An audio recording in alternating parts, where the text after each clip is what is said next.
Srdačan pozdrav svima vama.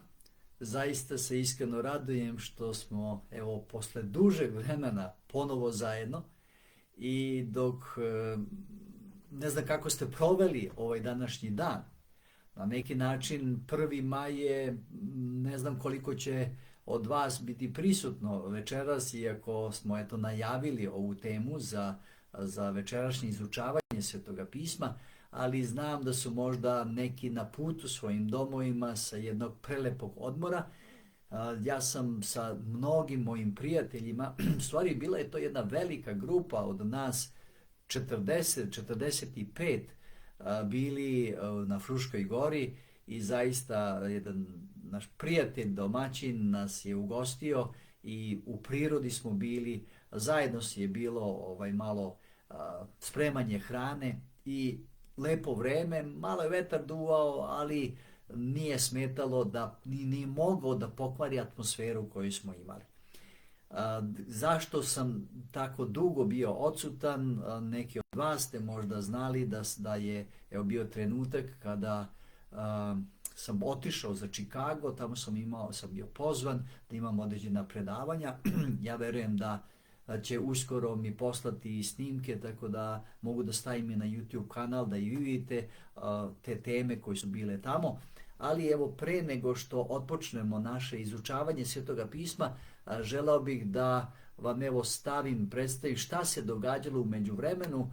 Naime, znate da moj izbor je jedan novi segment koji možete da vidite na YouTube kanalu Reči istine i u međuvremenu ja sam postavio 2 emisije, tako da stavljam vam link da možete da ih pronađete i da ih pogledate kada budete imali mogućnosti. Dakle, stavio sam jedan gdje je bio razgovor sa jednim mojim dragim novim prijateljem koga sam upoznao iz Stare Pazove, to je sveštenik Evangeličke crkve. Zatim drugi je bio sa također jednim mojim starim poznanikom koji sada živi u Izraelu. Verujem da će vam to biti interesantno da pogledate taj intervju koji sam imao zajedno sa njim. Isto tako još jedna emisija Znakovi pored puta, koji vam upravo sada postavljam, je izašla pre nekih 7 dana i još samo jednu pre nego što pređemo na izučavanje Svetoga pisma i priče za decu. Verujem da će se deca obradovati jednoj novoj priči. Uskoro bi trebalo da izađe još jedna i postavljam vam i to, tako da možete je pogledati kada budete imali mogućnosti. Možda sada ovi praznici koji su pred nama i samim tim možda ćemo imati malo više vremena. Želio bih da pređemo na proučavanje iz Svetoga pisma. Ja sam pripremio jednu novu temu koja će govoriti o molitvi i zato kada već govorimo o molitvi, naravno da treba da uputimo molitvu Bogu, da tražimo od njega pomoć, da bude zajedno sa nama da bi mogli razumeti ovu tematiku. Krenut ćemo sa molitvom. Gospode dragi, od svega ti srca hvala za ponovnu mogućnost da na ovakav jedan virtualan način budemo zajedno i Gospode učini da ta tema o molitvi, jer su učenici kazali svome Gospodu, nauči nas da se molimo. Kako da se molimo da bi molitvu ti ne samo čuo, a mi znamo da je čuješ, nego i da je uslišiš. Pomozi nam zato u tome u ime našeg Gospoda Isusa Hrista. Amin. Možemo kazati da je molitva prisutna u svim religijama sveta. Jer čovjek je stvoren da ima kontakt sa svojim stvoriteljem. I zbog čega je to? Zbog čega je to važno? Molitva povezuje 2 činjenice. Kontakt sa Bogom kao stvoriteljem, ali ćete zapaziti da je to i kontakt sa bližnjima. Molitva povezuje ove 2 stvari. Dakle, bez veze sa Bogom trpi naš odnos sa ljudima. Bez povezanosti sa ljudima trpi motiv za odnos sa Bogom. Zašto je to tako? A činjenica je da je čovjek stvoren, to svi znamo, ali da je stvoren za taj odnos koji ćemo imati sa Bogom putem molitve gdje mi govorimo Bogu i putem reči njegove gdje Bog govori nama. Hajde da pogledamo taj početak kada je stvoren sam čovjek i u 1. Mojsijevoj 2. poglavlju u 7. tekstu čitamo reči.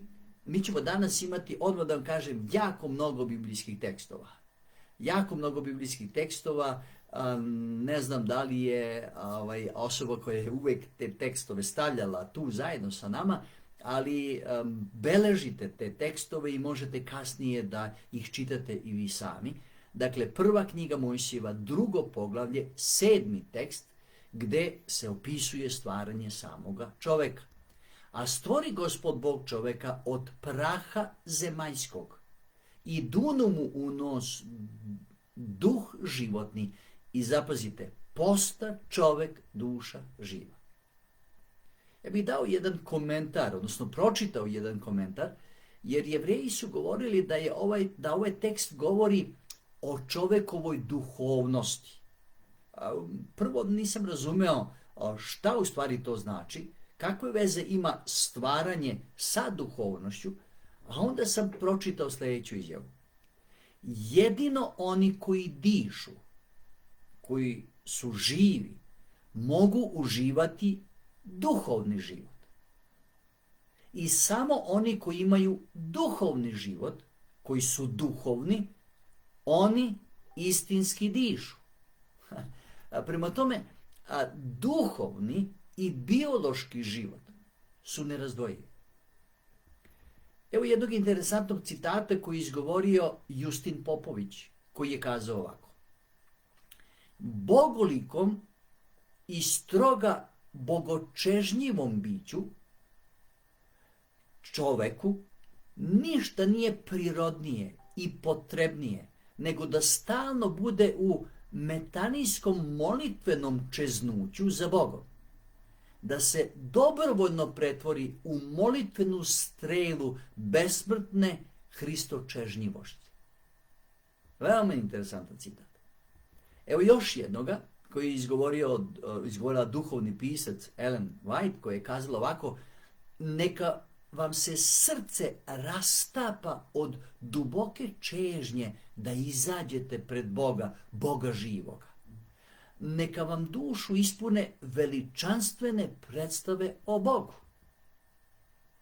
Evo još jednog citata iz Svetoga pisma, iz Staroga zaveta, i vidjet ćete kako car David opisuje svoju ličnu čežnju za Bogom kada piše u 84. psalmu u 2. tekstu, psalam 84.2. Gine duša moja želeći u dvore Gospodnje. Srce moje i telo moje otima se k Bogu živom. I zato moramo odgovoriti prvo na pitanje šta je to molitva? A kako ona funkcioniše? Šta se dešava sa čovekom u toku molitve? Odnosno, ne znam da li je vas strah da se molite. Ili možda neko misli da je molitva neka besmislica, nešto nepotrebno. I ustvrdio bih da prvo moramo imati jedan ispravan stav. U kom smislu? Bog je naš otac. On je naš roditelj. I pogledajmo stav koji je Isus Hristos imao prema svom Ocu na nebu. Luka 11. poglavlje, iz 11. poglavlja čitamo od 1. do 4. teksta. Luka 11, 1 do 4. I kad se moljaše Bogu na jednom mestu pa presta, reče mu neki od učenika njegovih: Gospode, nauči nas moliti se Bogu kao što i Jovan nauči svoje učenike. Pa on im reče: kad se molite Bogu, govorite Oče naš koji si na nebesima, da se sveti ime Tvoje, da dođe carstvo Tvoje, da bude volja Tvoja i na zemlji kao na nebu. Hleb naš potrebni daj nam svaki dan i oprosti nam grehe naše, jer i mi opraštamo svakom dužniku svom. I ne navedi nas u napast, nego nas izbavi od zla. Kada čitate Matej 6. poglavlje, vi vidite da je Isus zaista ne samo učio učenike, nego da je živeo molitvu. Zašto sam to rekao? Šta je za ljude onoga vremena bila molitva? Često je ona bila sumorna, teška, naporna, zamarajuća. Bio je to neki puki mehanizam. Znali su i par sati da stoje, pognute glave. Nekada su Jevreji, fariseji, znali da lepe čak i testo na oči, da bi kao pokazali da žmure za vreme molitve. Ali molitve nisu bile uslišene. I gledajući Isusa, učenici su vidjeli da oni ne poznaju duh molitve. Šta su vidjeli u Isusovoj molitvi? Izvinjavam se. Oni su vidjeli iskrenost, vidjeli su prisnost, vidjeli su predanje Ocu, vidjeli su poverenje koje Isus Hristos ima u svoga Oca. Zato Isus iznosi jednu jednostavnu činjenicu kada je u pitanju molitva. Čitamo u Matejevom evanđelju u 7. poglavlju od 7. do 11. teksta. Matej 7 od 7 do 11. Ištite i daće vam se. Tražite i naći ćete. Kucajte i otvorit će vam se. Jer svaki koji ište, prima. I koji traži, nalazi. I koji kuca, otvorit će mu se. Ili koji je među vama čovjek u koga ako zaište sin njegov hleba, kamen da mu da? Ili ako ribe zaište, da mu da zmiju? Kad dakle vi, zli budući, umete dare dobre davati deci svoje, koliko će više Otac vaš nebeski dati dobra onima koji ga mole? Zapazite veoma jednostavna uputstva koje Isus kaže: ištite, tražite, kucajte. Da li je moguće da Bog jednostavno čuje čoveka kada mu se čovjek obraća u molitvi, a da uopšte ne mari za to? Da li je Bogu stalo do nas ljudi? Evo reči koje je sam Bog izgovorio, a zabeležio je Isaija u 49. poglavlju u 15. tekstu. Isaija 49, 15. Može li žena zaboraviti porod svoj, da se ne smiluje na čedo utrobe svoje? A da bi ga i zaboravila, ja neću zaboraviti tebe. Interesantno je da je ova reč smiluje u stvari dolazi od reči materica. Ja znam da vam je da je to jako retko, ali se događa da čujete kako je neka majka ostavila svoje dete pred nekim vratima ili ispred neke socijalne ustanove. A bilo je čak onih ekstremnih slučajeva da je dete nađeno u kontejneru. Ali pogledajte šta kaže Sveto pismo u 103. psalmu 13. tekstu. Psalam 103, 13. Kako otac žali sinove, tako Gospod žali one koji ga se boje. I ponovo imate ovaj izraz žali. To je ista reč kao i smiluje. Ako bi, kaže Bog, ako bi majčinska ljubav i prestala, iako je to teško da razumemo, božanska nikada neće prestati. Sada, A da li to znači da ja mogu da radim šta god hoću, jer Bog je milosti, Bog je ljubav, Bog prašta i sad sve će biti dobro? Nemojte zaboraviti, Bog je svet. Zato, ako želimo da živimo u njegovoj prisutnosti, vi zapažate, čitajući Svetopismo, da su postavljeni viši ciljevi u smislu duhovnosti, čistote. I zato je apostol Pavle govori o toj temi u svojoj poslanici ili pismu koji je napisao vernicima u Rimu. Čitat ćemo čak 11 tekstova, u Rimljanima 6, od 1 do 11. Šta ćemo dakle reći? Hoćemo li ostati u grehu da se blagodat umnoži? Bože sačuvaj. Zapazite da Pavle kaže, da li znači da treba stalno, neprestano da grešimo pa da se sve više i više pokazuje Božja milost? Kaže, Bože sačuvaj. I onda drugi, treći tekst nastavlja, jer koji umre smo grehu, kako ćemo još živjeti u njemu? Ili ne znate da svi koji se krstismo u Isusa Hrista, u smrt njegovu krstismo se? Umrli smo grehu. Dobro, kako se to umire grehu? Šta to u stvari znači? Nastavljamo tekst od 4. Tako se s njim pogrebosmo krštenjem u smrt, da kao što usta Hristos iz mrtvih slavom očinom, tako i mi u novom životu da hodimo. Šta to znači? Da je krštenje jedan čin, priznanje Boga za stvoritelja, za spasitelja. I to je jedna duhovna sahrana gdje se prestaje sa dosadašnjim načinom života. I te 4. tekst završava, u novom životu sada hodim. I onda čitamo dalje. Jer kad smo jednaki s njim jednakom smrću, bit ćemo i vaskrsenjem.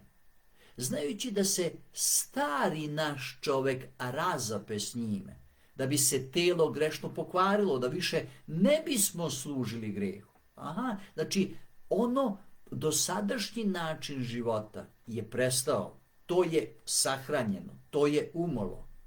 A sada živimo s Bogom. I onda 7. tekst, jer koji umre, oprosti se od greha. A mrtav čovjek ne može ništa da čini, pa ne može da čini ni dobro ni loše. I zato prestaje činjenje greha. 8. ako umre smo s Hristom, verujemo da ćemo i živjeti s njim. I sada Pavle kaže, dobro, sahranjen je taj stari način života, počinje jedan novi način života i to omogućuje čoveku da jednoga dana živi večno sa Hristom. Nastavljamo dalje od 9. znajući da Hristos ustaje iz mrtvih, već više ne umire. Smrt više neće ovladati njime, jer šta umre, grehu umre jedanput, a šta živi, Bogu živi. Bogu živi, po volji njegovoj. I onda zaključuje u 11.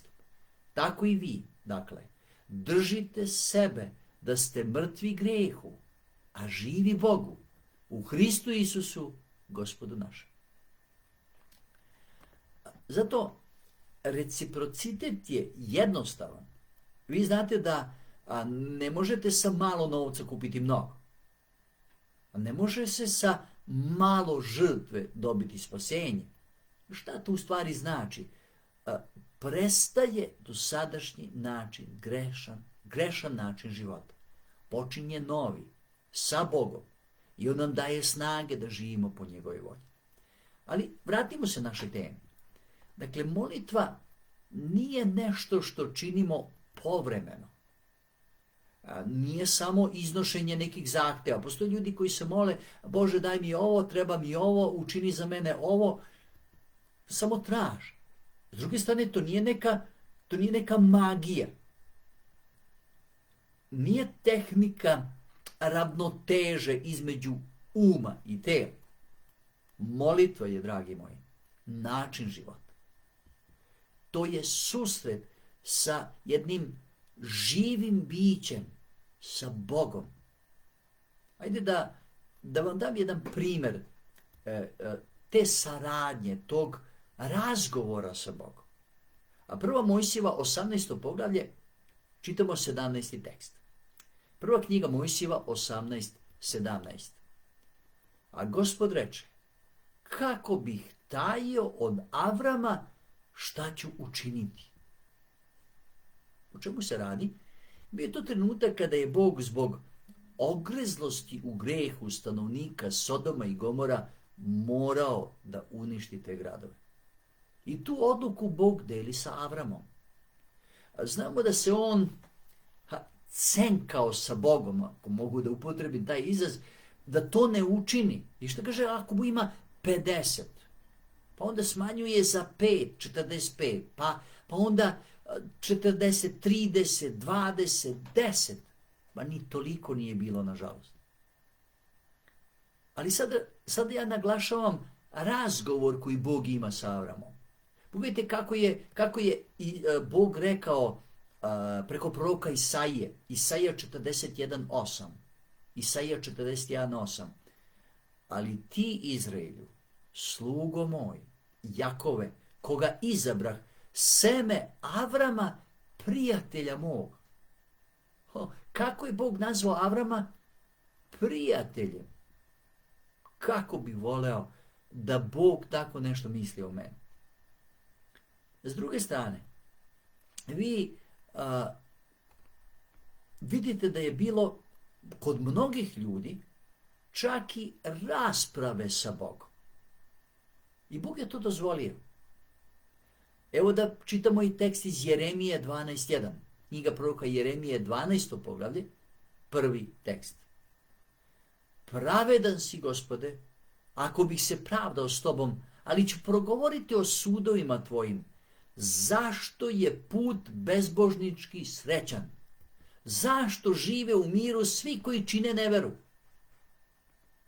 Zašto su bezbožnici srećni? Rade loše stvari, a srećni su. I da znate da nije bio jedini. Avakum 1, 2-4 i 13. tekst ćemo čitati. Dokle ću, Gospode, vapiti, a ti nećeš da čuješ? Dokle ću ti vikati nasilje, a ti nećeš da je izbaviš? Zašto puštaš da vidim bezakonje i da gledam muku i grabež i nasilje pred sobom i kako podižu svađu i raspravu? Zato se ostavlja zakon i sud ne izlazi nikada, jer bezbožnik opteče pravednika, zato sud izlazi izopačen. 13. Čiste su oči tvoje, da ne možeš gledati zlo i bezakonje ne možeš gledati, a zašto gledaš bezakonike? Ćutiš kad bezbožnik proždire pravijeg od sebe. I znate, ponovo kažem, nije bio jedini. Mnogi su vikali, a viču i danas. Gde je pravda?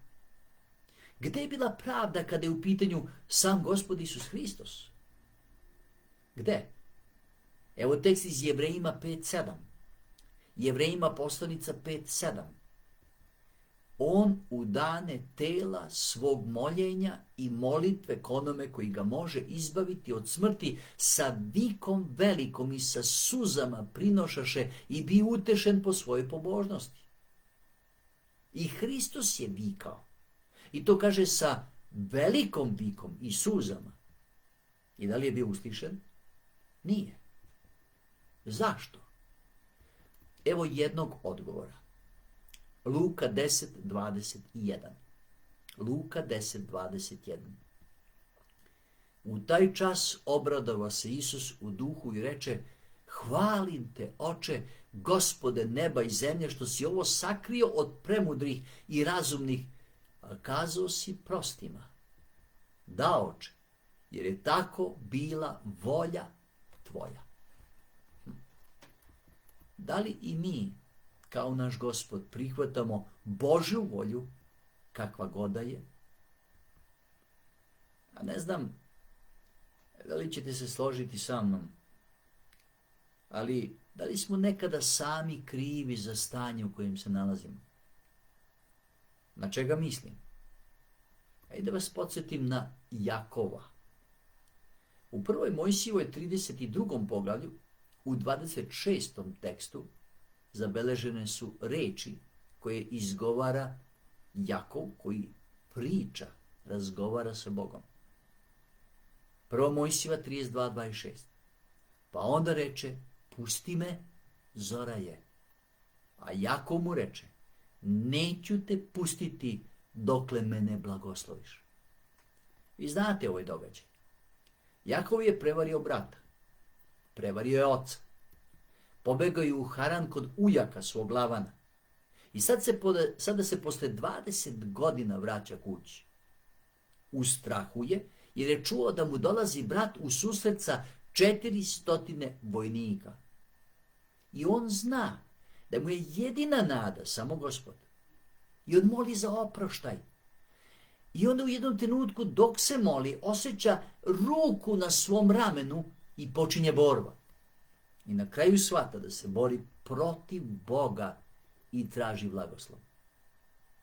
To je, dragi moji, prava molitva. To je borba sa Bogom. Ne zato što On neće nešto da nam da, već zato što je neophodno da se raščisti prošlost. Tako psalmista beleži reči samoga Boga šta treba učiniti da bi molitva bila uslišena. Psalam 4:4. Sam Bog govori, psalmista je samo zabeležio. Gneveći se, ne grešite. Razmislite u srcima svojim, na posteljama svojim i utolite. Zapazite da prvo Bog kaže ne grešite, a onda kaže utolite, smirite se. I tada, kada se to dogodi, bit ćemo uslišeni. Evo kako je to Isus rekao, a zabeležio je evanđelista Matej u 6. poglavlju u 7. tekstu. Matej 6:7. A ti kad se moliš, uđi u klet svoju i zatvoriši vrata svoja, pomoli se Ocu svom koji je u tajnosti. I Otac tvoj koji vidi tajno, platit će tebi javno. Dakle, Bog neće zaboraviti tvoje poštenje, tvoju revnost, tvoju odanost. Šta će učiniti? Kaže, platit će ti. Dobro, a koliko često treba da bude upućivan na molitvu Bogu? U Psalmu 5:3 kaže, ujutru slušaš glas moj, ujutru stojim pred tobom i čekam. Zapazite ovaj izraz čekanje. Ko čeka? I Bog i ja. Bog čeka da otvorim svoje oči ujutru, da me sasluša kada ja govorim njemu putem molitve. A tada ja, posle moje zahvalnosti za novi dan, molbe da bude sa mnom u ovom danu, ućutim i čekam da on meni progovori. Kako? Kroz svoju reč, kroz Sveto pismo. Zašto je to važno? I dalje smo u psalmu, ali u 62. 8. tekst. Psalam 62:8. Narode, uzdaj se u njega u svako doba. Izlivajte pred njim srce svoje. Bog je naše utočište. Šta zapažate u ovom tekstu? Prvo, kaže uzdanje u Boga i to uvek. Drugo, izlivanje duše. Dobro, šta to znači? Govorim Bogu sve. Kakva je samo prednost imati molitvu? U molitvi čovek prima, preobražava se, shvata, upoznaje Boga, sebe, druge. Zatim u molitvi čovek sluša, razmišlja, a i ćuti. Dakle, molitva je najjednostavnija i u isto vrijeme najsloženija stvar. Najjednostavnija jer Bog se stavlja na raspolaganje čovjeku. A najsloženija, to je susret sa večnim. I još nešto. Različiti su odgovori na molitvu. Evo nekoliko primjera. Kada je u pitanju Isus Navin, čovjek koji je nastavio da vodi jevrejski narod u obećanu zemlju, Bog je zaustavio rotaciju sunca. Kada je u pitanju Mojsije, razdvojio je more. Kada je u pitanju Jezekilja, produžio mu je život. Kada je u pitanju Danilo, izbavio ga je od zveri. Ali, imamo i Gecimaniju. Isus je tu. Ta molitva nije uslišena. Imamo Stefana, koji je kamenisan. I zato Talmud kaže, molitva je moćnija od oružja. Ali moramo dozvoliti Bogu da On odluči šta je po njegovoj volji, šta je po njegovom proviđenju, da usliši, jer On zna budućnost i šta je dobro za nas. Imam još jedno pitanje. Koja je definicija mudrosti u Bibliji i Svetopismu? Šta je to mudrost? A znam da ćete dati odgovor koji daje samo Svetopismo u Starom Zavetu i kaže to je strah Gospodnji. A šta to znači? Upoznaš principe koje Bog daje i naravno držiš ih. Jer pogledajte, oni koji su išli ste u školu i deca idu u školu i dan danas, od čega se sastoji jedna nastava? Od predavanja, učenja, ali i od vežbi. Isto je, dragi moji, to sa religijom. Prvo je upoznavanje Boga, a drugo lično sprovođenje ono što On traži kada smo ga upoznali. Dakle, religija nije samo poznavanje određenih činjenica o Bogu.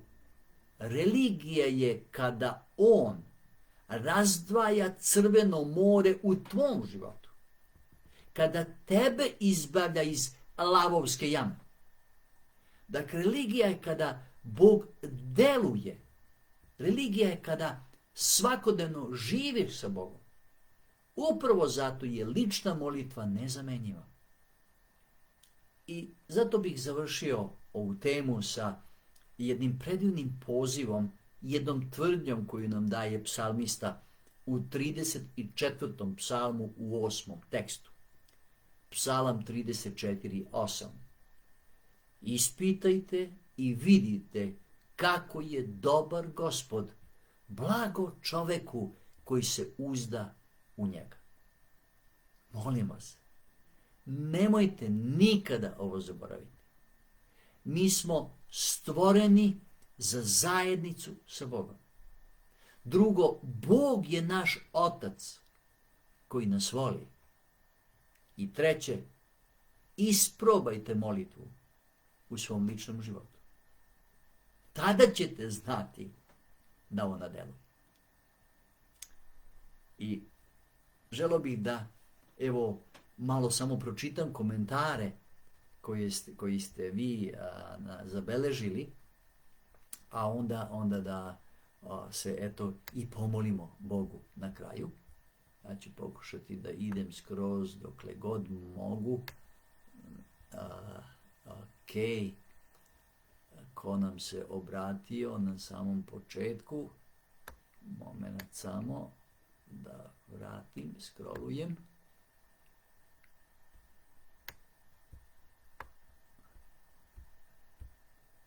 Evo, ja sam uspio da dođem do nekog početka. Radmila, da, kaže, molitva je razgovor sa Bogom. Jeste, hvala ti puno. Upravo tako. Idem još gore. Blagosloveno veče svim prisutnima. Jozo je sa nama, Radmila, krst je upravo to, povezanost sa Bogom i bližnjima. Zuhra nam je poslala cvet, Gola kaže amin, Radmila razgovor sa Bogom, što sam već spomenuo. Pozdrave koji šaljete srca, hvala vam. Jelena Anković, Maranata. I onda su tu određeni tekstovi, Jovan 3.16, jedan od najlepših tekstova, blagoslove koje primamo, Ranka Sabolović, pozdrav svima iz Švajcarske, Gospod Bog vas sve obilato blagoslovio, hvala ti, pozdrav Ranka, tebi i tvojim ukućanima, blagoslov svima, pozdrav za, eto, moju malenkost, za sve koji prate ovaj prenos, od Miomira Živkovića. Dobroveče, pozdrav Siniš, spatjao sam se malo, Eftinko, izvinjam se, Eftinko, Joži blagoslov, Andrejeva, Makedonka, tu je Liki Lile, također zajedno bio sa nama. I kada se Isus molio, koliko tek nama treba molitva, Miladinka Vitas je napisala, upravo tako. I naša molitva je lični razgovor sa Bogom, naš lični kontakt.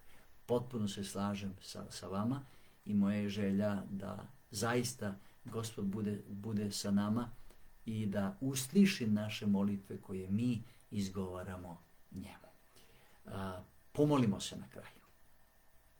Oče nebeski, od svega ti srca hvala za mogućnost koju si nam dao, da ti se obraćamo putem molitve kao stvoritelju našem, spasitelju našem, ka našem dobrom Ocu, koji nas čuješ, ali želiš da naš život bude usklađen sa voljom tvojom, kao što je Hristo bio, da bi tada molitva mogla da bude uslišena. Bože naš, učini da ti po svom proviđenju učiniš za nas ono što tražimo i što te molimo, što je najbolje kao one koji poznaješ budućnost. Želimo da živimo u tvojoj prisutnosti, da se obraćamo tebi, da počinjemo dan sa tobom, da ti kažemo svoje osjećanja, svoje želje, svoje planove, a da ti nama progovaraš kroz reč svoju, da u toku dana se molimo za sve što primamo od tebe, i za hranu, i za zaštitu, i za mnoga dobra, da završavamo dan sa razgovorom sa tobom i da tražimo da nam oprostiš ono što nije dobro, a da nam daš odmor, daj nam i odmor u ovoj noći koja je pred nama i pomozi da evo novi mesec koji je otpočeo današnjim danom zaista bude u ruci tvojoj, pod tvojim zaštitom i tvojim blagoslovom. Hvala ti za sve, od svega srca u Hristovo ime. Amin. Neka Gospod bude sa vama, sve najbolje vam želim i evo za 2 sedmice se vidimo ponovo ako Bog da. Prijatno.